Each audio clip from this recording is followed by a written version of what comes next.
आईचं नाही आणला फ्रीज तर लगेच बंद पण पडला जुना. नाही तर आज आमच्या कुलस्वामींची ट्रिप जाते, म्हणजे आमच्या भावकीची ट्रिप जाते. सो जेजूरमध्ये तर त्यामध्ये पप्पा चालले आहेत. सो जेणेकरून ते जात आहेत, पण जेणेकरून मला ब्लॉगसाठी काही कंटेंट मिळालं ना, हे चांगलं आहे. सो रात्री 9 पर्यंत जातील. जर मी सोडायला गेलो तर जाताना भेटू, तर चला नंतर भेटू. सो आता आई, मी, ताई तिघेही सोडायला चालू आहे.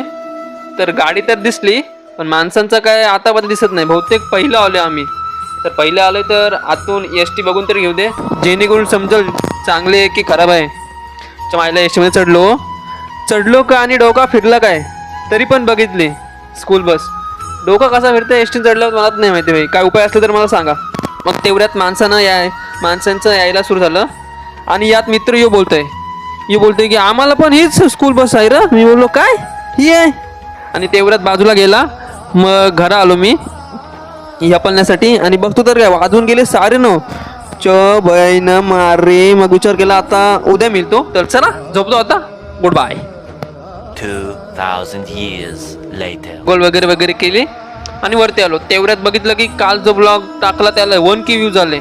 एवढं फास्ट व्ह्यूज कुठून आलं बघतोय. तर आले आपल्याला घरात पण लाईक फक्त 20. काय करणार बाई, तर जाऊ दे. यो बघा लुडो मला काय बोलतोय ते. तेरी एक्स ना मेरे को चीट करके चली गई थी, और अब उसका मैसेज आ रहा है, कैन वी रीस्टार्ट. मगर मैडम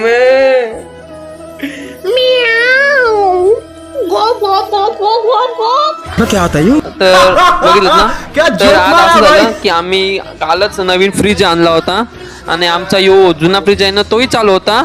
बट नवीन फ्रीज आणायच्या अगोदर 1 दिवस अगोदर चालू होता. जसा यो आणला तसा या जुन्या फ्रीजने बलिदान दिलं.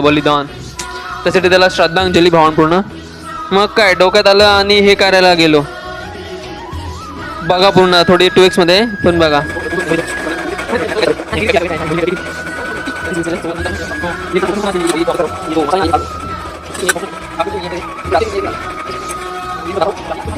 त्यात सगळं जे सगळं रेसिपी झाली, म्हणजे पकोडं केलं, आणि नंतर आठवलं की चटणीमध्ये तर मीठच नाही. मायला मग तसंच खायला लागले.